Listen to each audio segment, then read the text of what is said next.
Have you ever wondered how plastic pollution might be affecting your pets? Well, you might be surprised to learn that it's not just an environmental issue. It's also a serious health concern for the companion animals that we love. In this episode, we're joined by Aidan Charron from the Earth Day organization, who will shed light on pets versus plastics. Discover how everyday plastic products, from your pet's toys to their food containers, could be impacting their health and well-being. Aidan will explain how plastic pollution works, reveal some shocking findings, and offer us some practical tips for reducing plastic use in pet care. If you care about your pets and want to understand how you can help them stay healthier and happier, stay tuned.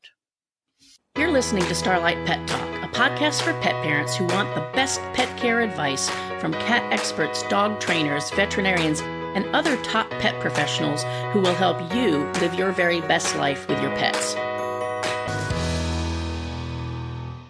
Welcome to Starlight Pet Talk. I'm your host, Amy Castro, and my special guest today is Aidan Charron. Aidan is the Associate Director of Global Earth Day for earthday.org. Growing up on the coast of North Carolina, Aidan always had a passion for a clean environment and engaging in outdoor activities like hiking, surfing, and scuba diving.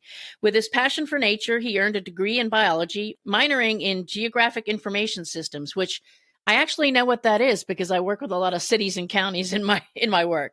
And he got his degree from the University of North Carolina, Wilmington. Before joining the Earth Day team, he worked in wetland reclamation, then taught middle school and high school science. In his free time, Aidan enjoys biking and hiking around D.C. with his wife and their two dogs, Buzz and Sally. So, Aidan, thank you so much for being here with us today.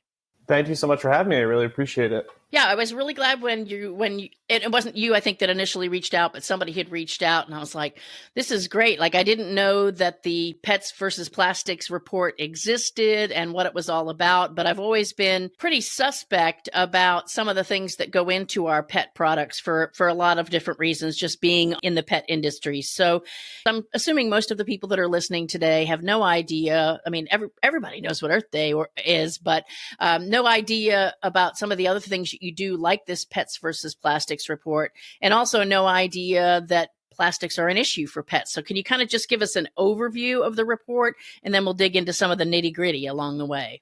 Yeah, sure thing. So we came out with the Pets versus Plastic report after having some success with our Babies versus Plastic report, equally as upsetting. But we realized not everybody has, human children of their own, but the pet market and the amount of pet ownership has been on the rise steadily. I don't have any kids of my own. I have two dogs. So this is really hitting close to me of just trying to get the word out and trying to raise awareness about the dangers of plastic and its additive chemicals especially. There's a bunch of health effects associated with plastic that we can dive into. And then just when it comes to the pet food industry and the pet toy industry and the pet clothes industry, there's just so little regulation and so little oversight of what goes into those products. And that's potentially harmful to your pet and to you. So we wrote the report as a way to just get the word out there to a group of people that aren't normally thought of when you're thinking about the environment, and that's pet owners. Yeah. And, it's interesting because I think we get this false sense of security, both for our own health and then also for the health of our pets, that there are these organizations. Like if somebody went out and said, well, who regulates pet food with the FDA? Well, goodness, that's who regulates our pet food. But I think what people don't often realize is that the regulations exist, but it's often highly left to the manufacturers to make those come to fruition. And, it doesn't always happen like we think it's going to happen. So when you were involved in the research, what were some of the most kind of alarming or scary things that came out just from the get-go as you started digging into this issue? As soon as we started diving into the research, and it was myself and a team at Earth Day just working on the report for course of a year, but as we were diving into it, realized there's just so little regulation out there, and there's just so little rules when it comes to these manufacturing plants, and there's so little people paying attention to it. Like you have the FDA that's supposed to be the monitor of our pet food and our animal feed is how it's framed. And then when you start looking into it, though, you realize, they're not actually checking on these manufacturing processes. They're not actually holding these companies to account when it comes to these terrible things they're doing. And frankly, the rules they have set up were put together by a separate non-governmental organization that probably doesn't have our pets' health and our pets' well-being in mind, but rather the profits of those larger manufacturing companies. Right. I mean, we've seen it across the board. We've seen some of the headlines that have come out, both again for human products and for pet products. And in defense, and I'm not defending the pet food organizations. I don't work with any direct pet food organizations, but it's a catch-22, right? We don't want to pay $100 for a bag of dog food. A lot of people, and so how do we make it cheaper? Well, there's ways to make it cheaper, but is it worth that savings? It's not. And there are a lot of people out there that just don't want to know about it. It's like, oh, I know that name brand. This is a price I'm willing to pay. And I'm shocked at how many people haven't even begun to look at their pet food labels, or let alone their own food labels. But, we've done some things about pet food ingredients, just is the regular ingredients, not the other extraneous stuff that gets into our pet's food. And it's shocking how little people have done their homework on what they're letting their beloved pet ingest. And the scarier thing about the label too is there's not really like mandates and rules when it comes to what they put on the label. So they could blatantly lie. Like there's a company that's like, we only have 7 ingredients in our food. And then you start looking into it and it's like that 7 ingredients slowly starts growing and growing into like hundreds of different ingredients that just aren't mentioned. Or they're like, well, we only use it in 2% of the batch. So why does it matter? Why are these things popping up? And it's just an issue when it comes to the labeling. It's an issue just all the way at the top for the manufacturing. Yeah. And it's kind of like those, when you start digging into this is what's theoretically in it, like you said, but then these other things have made their way into it, like a certain percentage of this, that, or the other thing would be acceptable. And it's just this broad category of things that if you knew what it was, you would be shocked and appalled along the way. Yeah, part of that's the plastic bags and things that end up into the food for our pets. So in some countries, including the US at times, we dispose of huge amounts of red products wrapped in plastic that's then shipped off to a pet food manufacturing plant where the bags of food, still with the plastic wrapping and the bread, is ground up and then sold, dried, and sold to us as pet food. So that pet food your pets are consuming still is containing plastic that way. There's also, when you're adding animal product to the pet food, they don't typically cut off the ear tags or get rid of any plastic that's used to mark the animal that's used for slaughter, and that's ending up directly into the pet's food as well. Right. Yeah. So it's not even just about, understanding that when they say pet byproducts, what that means, because that's a whole nother ball of wax. But that's probably still better than getting a ear tag. And I know, coming from Texas, I see the cattle out here with their ear tags. And what people don't realize too is that, yes, on one level, those are plastic markers, but some of them also have some really nasty, heavy duty insecticide embedded in them that keeps mosquitoes, ticks, fleas, whatever it is they're trying to keep off the animal. Because we've had neighbors around here that will take those ear tags and put them, like, for example, under their gate controller or in their septic system controller to keep fire ants from going in there. And it's like, okay, I didn't know those things were, embedded with chemicals in addition to just being made up of chemicals because they're plastic. Yeah, and like, why would you think about that? Like, why? Yeah. We think we have these regulatory bodies set up to control that, and we wouldn't expect them to allow that kind of thing. But it's just hard to manage, and it's hard to realize, for most people to realize, like, they're not always going to be on top of every single person, and it's kind of up to the consumer to kind of call these companies out as well. Right. So I know, when I think about Earth Day, I wouldn't think about pets and plastic, or babies in plastic. I think about what is it, what's the impact on the Earth? So I guess that's the question I want to ask is, what is the impact? I mean, we're going to get into the impact on our pets in great detail, but on a broader sense, how does this impact our environment? Yeah, so we are an environmental organization, but I think one of the key things we've tried, and we think we've been pretty successful over the past year, is recognizing that human health is a part of environmental health. So the thing we've been pushing for, and the thing that my boss, Kathleen Rogers, has been like, we really need to not get into people's brains. Like, if it's bad for the environment, it's probably bad for you as well. Plastic is no exception and might be the worst thing out there. Just because plastic, when it breaks down, doesn't truly break down. It's made up to 16,000 different chemicals go into the production of plastic. That's 16,000 different ways you can put it together. That's 16, I guess that ends up being trillions upon trillions of different combos you can have that just make it so dangerous. And when plastic breaks down, it doesn't start breaking down into those base materials. Like, wood over a while is going to break down to cellulose, it's going to break down to the sugars, it's going to break down and decompose. Plastic, on the other hand, just gets smaller and smaller and smaller and still holds that structure, still carries those chemicals, and can then act as vectors for disease as well. Um, so it goes from being this macroplastic, when you think of this pencil, for example, as a macroplastic. It's going to break down into a microplastic. It's going to break down further into a nanoplastic. And the nanoplastics, what's really interesting and what's really dangerous, because that's what's ending up into our bloodstreams. But on the environmental field, it also means it can just be thrown up into the air, float around, and get anywhere, including into our waterways. Like, we're finding it at the bottom of Mariana's Trench. We're finding it at the top of Mount Everest. And people may be like, well, we have people exploring Mount Everest all the time. Like, that's not that surprising. But it's also being found in these remote areas that haven't been touched by humans for 300 years. Now, plastic's only been around for like 80 years. So that doesn't really make sense unless it's able to just be thrown up in the air and just get anywhere super easily. Well, and you think about migration in the oceans and things like that as well, and leaching into soil. When I was in the Air Force, I took a really interesting, and it was literally about specific to jet fuel and how that can cause underground water contamination. And, I was a public affairs officer. I had nothing to do with anything environmental, but we were having an environmental issue, which is why we were doing this course. But it was so fascinating and horrifying to realize how chemicals and other dangerous things get into our soil, get into the underground water tables, how it spreads out, and then the impact on people's, drinking water, or your kids playing in the backyard, digging in the dirt, or you're working in your garden, and just the long-term effects of those is pretty horrifying. Yeah, and then you also have like plastic, and what a lot of people don't realize too is plastic is oil. It's fossil fuels. It's made up of petroleum. Petroleum, notably, and considerably, is very flammable. So we have to pump it full of these additive chemicals. I mentioned 16,000 before.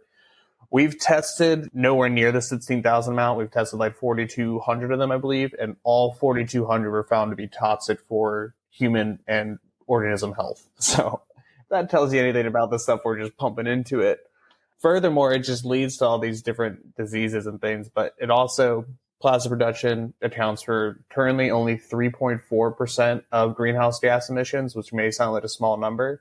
But as we start pivoting away from, petroleum and fossil fuels as our main energy source when it comes to the planet, we're starting to move towards renewable energy and those kinds of things.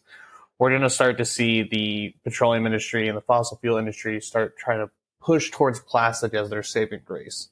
They don't want to give up the huge profit margins. They want to see a shift, and that shift will be plastic. So 3.4% is going to at least triple by 2060 if we don't start curbing the problem. And that's just the greenhouse gas emissions. That doesn't include the millions of tons that are pumped into the ocean every year. Right. Yeah, it's for a lot of people, it's like, oh, I'm not, like when you said 2060, am I still going to be alive then? Yeah. But your kids and your grandkids and their pets are going to be around.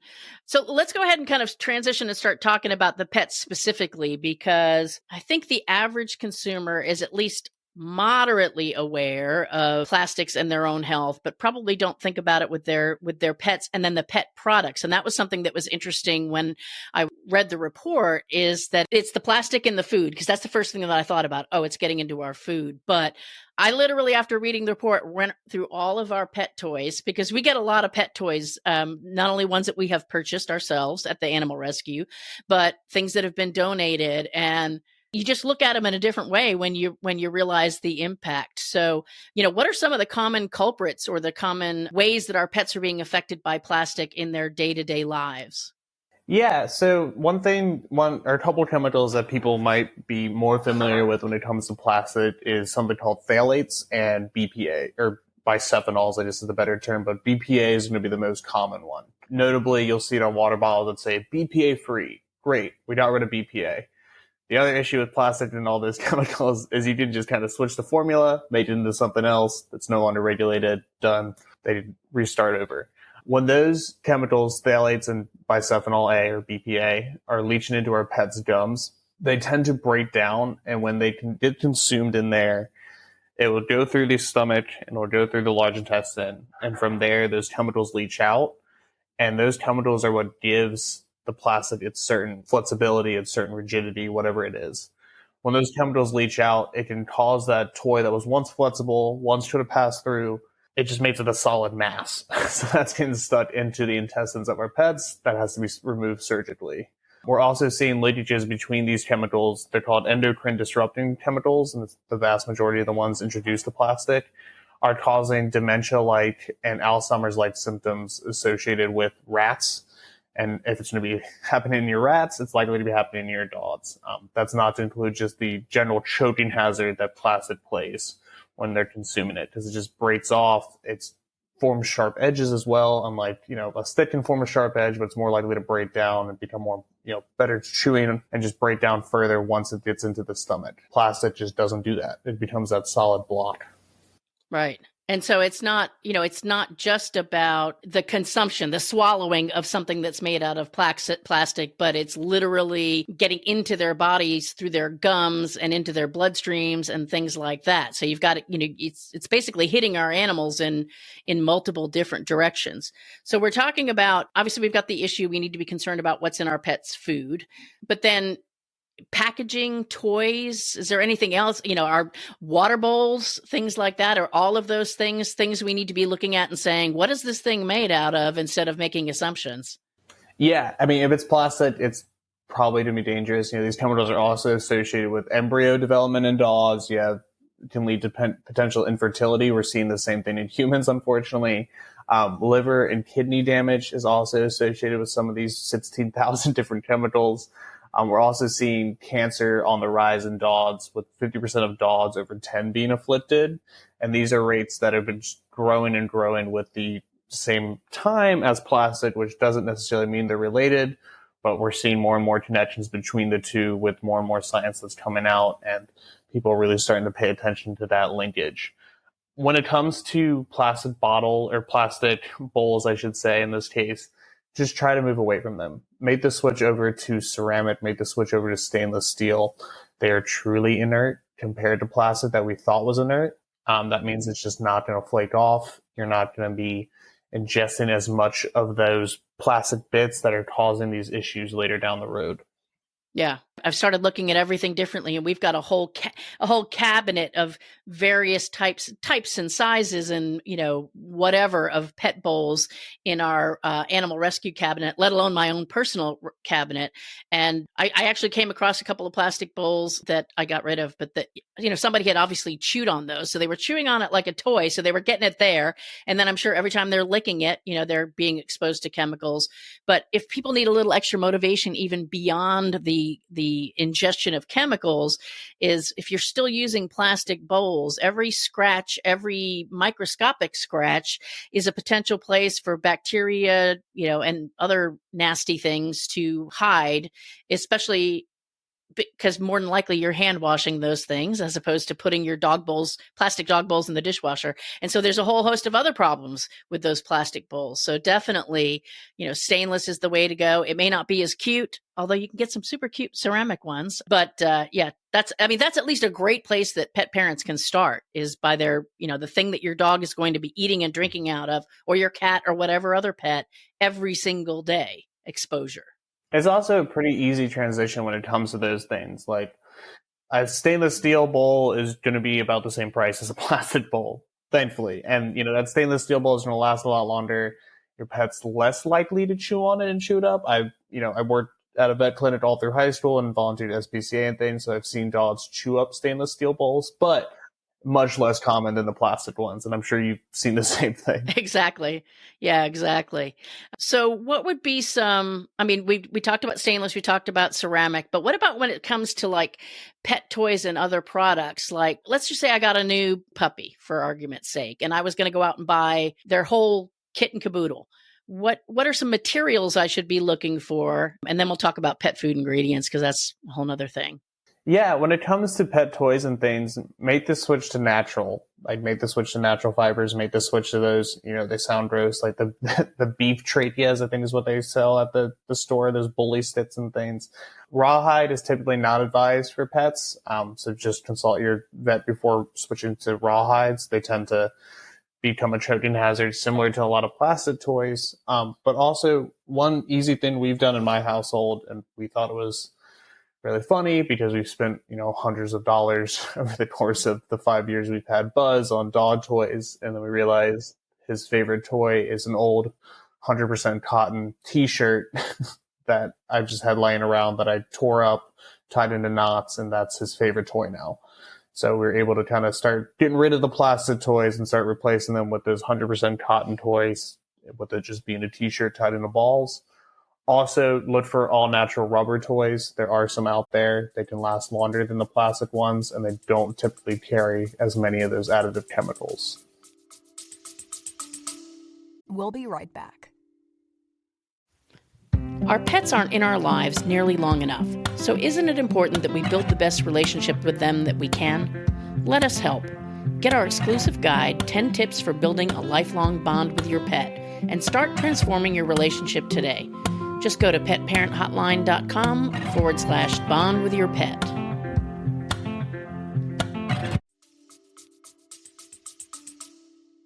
Yeah, it's amazing how creative people can get with making dog and cat toys. I know that we've had a lot of things show up here at the rescue, a cat toy made out of a wine cork or whatever it might be. So yeah, I mean, how cheap and easy is that to take an old t-shirt, cut it into strips, braid it, put some knots in it. Now you've got a tug toy that, with all things, you're going to want to keep an eye on it, that they're not, chewing off big chunks. But, not only have you saved yourself some money, but you saved your pet some exposure to chemicals just by doing something super simple. And there's lots of other, like I know that the report mentioned things like toys made out of hemp and other natural products. So just look at, there's so many out there. Just look at what the thing's made out of. And, that's a great place to start.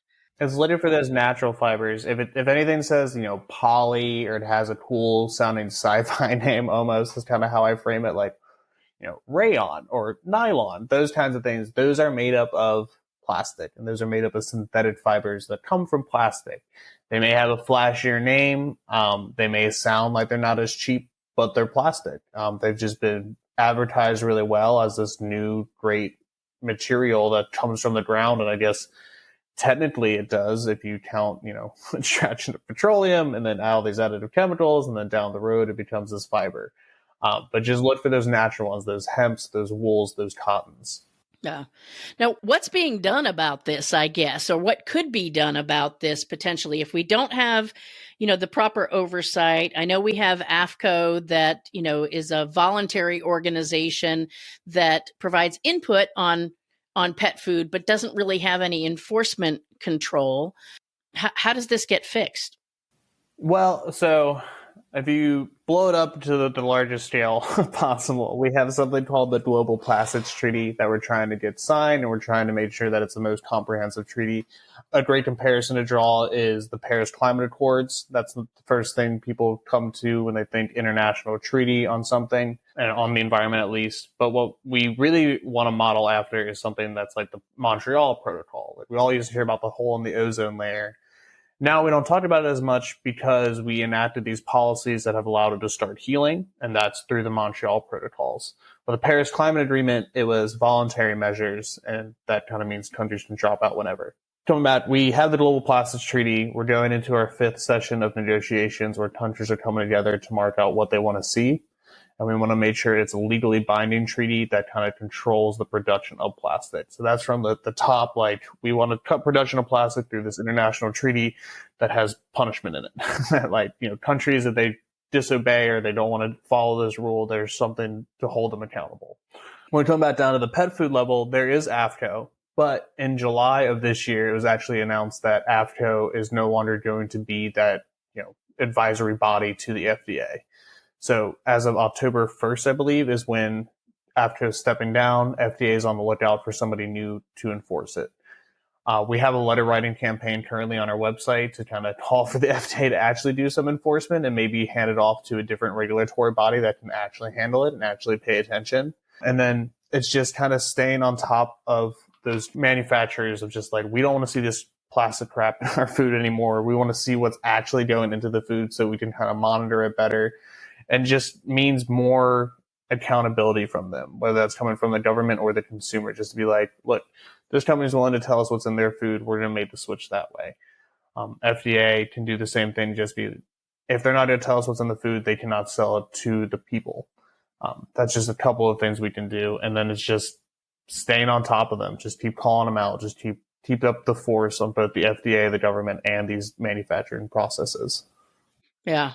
And what about as pet parents? I mean, because, I'm kind of the belief, and it's come up on the show before, is that like we did an episode with a bunny rescue, and if you don't want bunnies to be used for food, or you want to at least limit it, like if they're there's that fine balance where a dog could die because that's the only meat that it can eat, and dogs Right. eat meat. They're not vegetarians, and et cetera, et cetera. Okay. So let's say you're going to limit it, but everybody's dog doesn't need to eat a companion animal like a bunny kind of thing.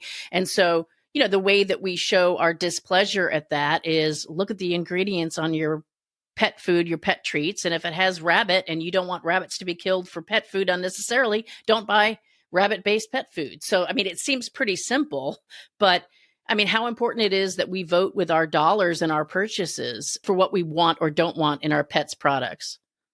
Yeah, I mean, it's kind of where a lot of us feel like we have the most powers when it comes to those buying and selling, and it truly is. Like, if we start telling companies we're no longer going to buy that product because of what's in it, they're going to have to either adjust or they'll go out of business.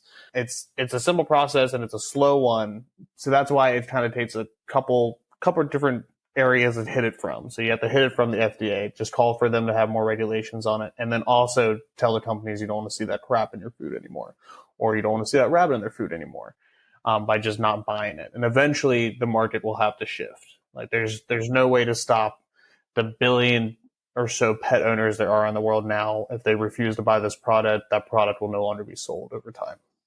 Yeah. It won't be instant though. No, I mean, it's obviously, it's going to take time and it's going to take effort. But again, going back to the issue of looking at those labels and really understanding what you're seeing. Some of it's obvious, like if there's rabbit, that should be relatively obvious. But when it comes to plastics, when it comes to other ingredients that are not healthy for pets, I mean, I have literally pulled a label off of a pet food container and sat down and, gone on the internet and looked up any term that I didn't already know. And I consider myself a relatively savvy person, but usually after about the first, it depends on the quality of your pet food, but for your average commercial dry dog food, let's just say for argument's sake, you probably recognize about the first 4 or 5 items if you're lucky. And the rest of it is, unless you're a chemist, or something like that, you're not going to know what that is. So look it up, and you're probably going to be shocked that 70% of what's in that label is not what your pet probably should be eating. And do you want your pet ingesting that? What is it really? And I think that's a huge starting point for pet parents. You had even mentioned pet clothing, and is that really just more of like, is it a leaching issue? Like my dog's coat is made out of plastic, or like little rain jacket, let's say, is made out of plastic, and so it could leach into his skin while he's wearing it, or is it more of the longer term environmental impact? It's like, okay, it's just one more thing made out of plastic we don't need in our world. I guess both. So when it comes to these synthetic fibers that I mentioned it in terms of, the polyesters and those things, and a lot of pet clothes are going to be cheaper, just inherently. But when it comes to those fibers and those synthetic fibers, they tend to flake off a lot easier than natural fibers.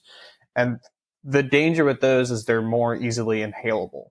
So when your pet's wearing this, I think my shirt probably has some plastic in it too. That's just it's an old t-shirt. These fibers flake off super easily. Like if I had a microscope, I could see them floating in the air. It's the same thing with our pets' clothes as well. So you want to make the switch for your pets' clothes if they wear them to those natural fibers once again. Like we have wool sweaters for my dogs. It's like I went online with a wool sweater, made sure it was 100% wool, and that's what we dressed them in the winter. They look adorable, but we also made sure that it was. They look snappy when they're going down the sidewalk. Yes, we all have matching wool sweaters. We are. Oh my gosh, are extremely cute in the winter. You are that family. Oh, I am that family, much to my father's chagrin. Yes, we show up wearing matching sweaters at Christmas, and they thought they got us matching sweaters one year, and they thought we weren't going to wear them, and we immediately all put them on. It's like we actually like them. We actually like them. We're going to wear them all the time. But yeah, it's just the flaking of the fibers is really easily. At first you're thinking, there's no fibers flaking off. What do you think's in your lint trap when you put stuff in the dryer? Yep. Yep. I mean, yes, there's a certain percentage of pet hair, but all of that stuff is material that has flaked off of your clothes.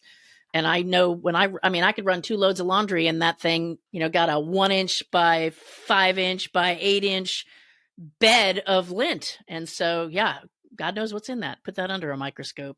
Yeah. And it's the same thing with this is no fault to most people. Like it's the carpets we have in our houses are typically to be made of plastic fibers now. And it's the same thing. Those are flaking off as well. Same thing with, synthetic fiber blankets. So it's just like, in your house, try to make those incremental switches. If it's starting with your pet's clothing, start with your pet's clothing. If it's the bowls, make the bowls the switch first. But it's going to take a little bit of time to get away from plastic entirely. And, I was director of End Plastic Initiatives at earthday.org. I've been working on this issue for 2 years. And I still have plastic in my house just because it's so unavoidable and so hard to avoid. But, it's just making little changes over time. Yeah.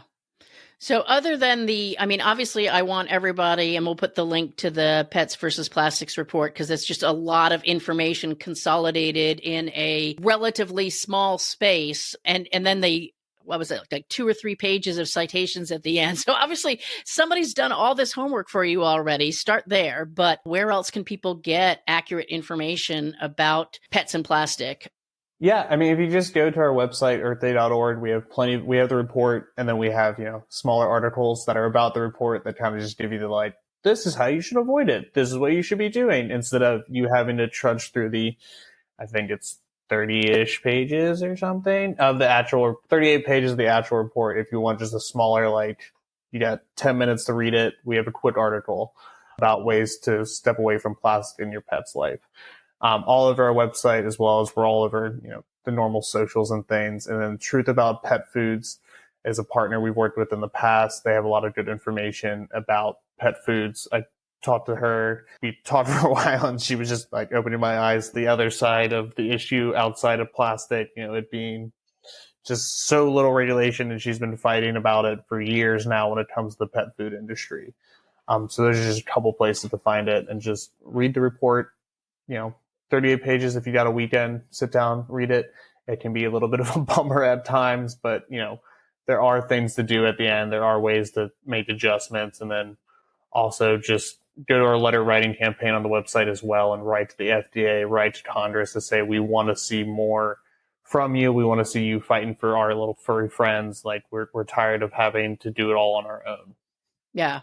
And if people out there have not heard about truthaboutpetfood.org, that is a source for me for sure to go, because you can really get some specific concrete information, because I'm constantly rethinking or questioning what I'm giving my pets. And then it's like, okay, I got to go out and look at what's the latest list? What's the brand I should be looking at? What's the ingredients I should be looking at? So that's definitely a great source of information. And I don't want to end the show on a bummer, but I do want to address the issue. Are there specific personal anecdotes or stories that you would want to share, kind of talking about the theoretical, or it's not theoretical, it's fact, but we're not talking about a specific pet that has been impacted. Are there stories included in the report or in your research that you've seen the impact on particular pets of, this problem with plastics? Yeah, I think the most startling one, and the one when it comes to maybe not a specific pet though, is that dementia link to rats.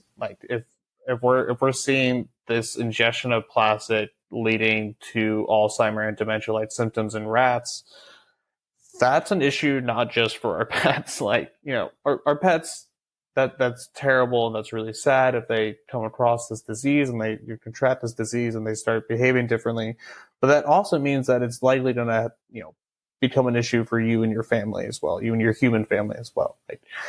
Pets are sentinels for humans. Our animals are sentinels for us. If it's affecting them and their shorter lifespan, maybe we should pay a little bit more attention and realize, if it's affecting them in the 15 years they get to live on this planet, what's going to happen to me in the 85 that I hopefully get on this planet?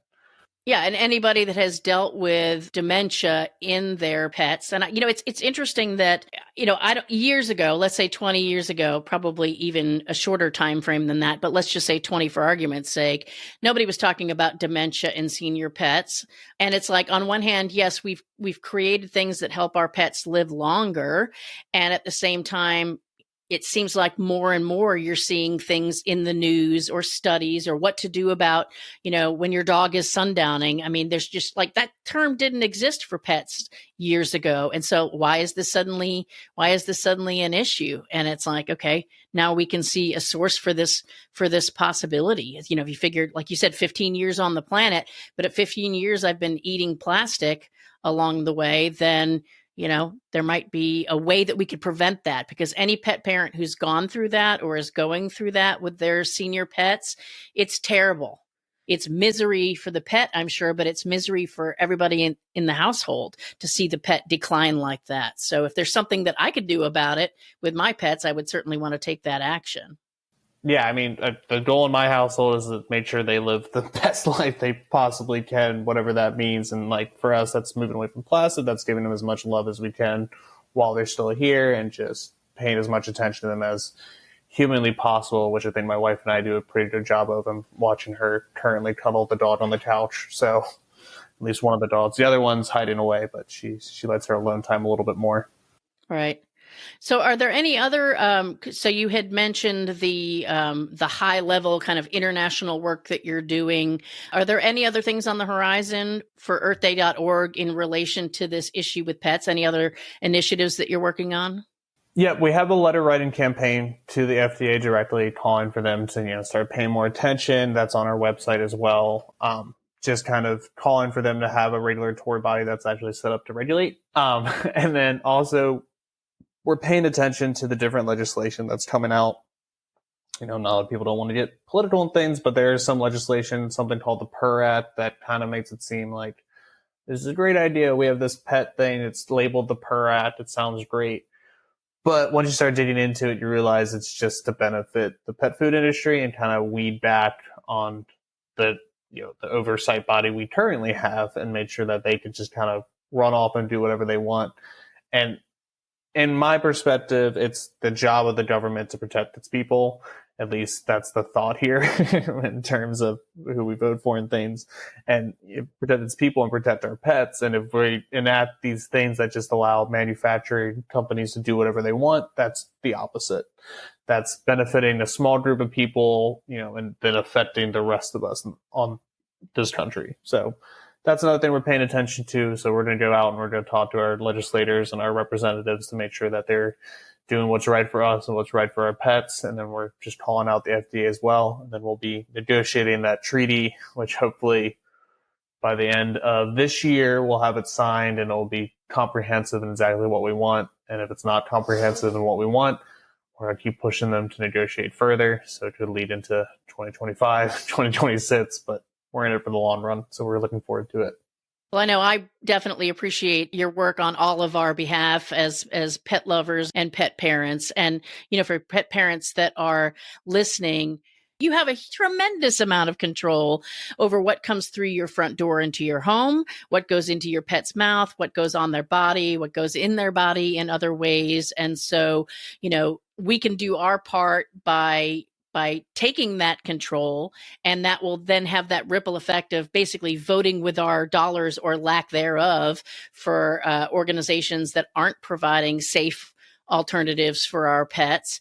And, that's something that you can start doing immediately, starting today. Do like I did, go out and look at your pet toys, get rid of the ones that aren't safe, especially the older the plastic product, probably the worse that it is, because the whole BPA thing was never even considered back then, kind of thing. So, it's something that we do have control over, and, we can at least impact our own pets. And then we've got Earth Day looking out for the bigger picture along the way. So we really appreciate that. Well, Aidan, thank you so much for being on the show today. I'm so glad that Earth Day reached out, and because it wasn't on my radar from the standpoint of let's do an episode on this. But once I dug into that report, it's like we have to do an episode on this, just to at least, encourage people to start looking at this issue and taking control of what they can control. So thanks so much for being here and giving us your time and information today. Thank you so much for having me. We really appreciate it and really appreciate the work you do as well. Awesome. Well, make sure you give your pets a big hug from us at Starlight Pet Talk. And for those of you listening, we will see you next week. Thanks for listening to Starlight Pet Talk. Be sure to visit our website at www.starlightpettalk.com for more resources, and be sure to follow this podcast on your favorite podcast app so you'll never miss a show. If you enjoyed and found value in today's episode, we'd appreciate a rating on Apple. Or if you'd simply tell a friend about the show, that would be great too. Don't forget to tune in next week and every week for a brand new episode of Starlight Pet Talk. And if you don't do anything else this week, give your pets a big hug from us.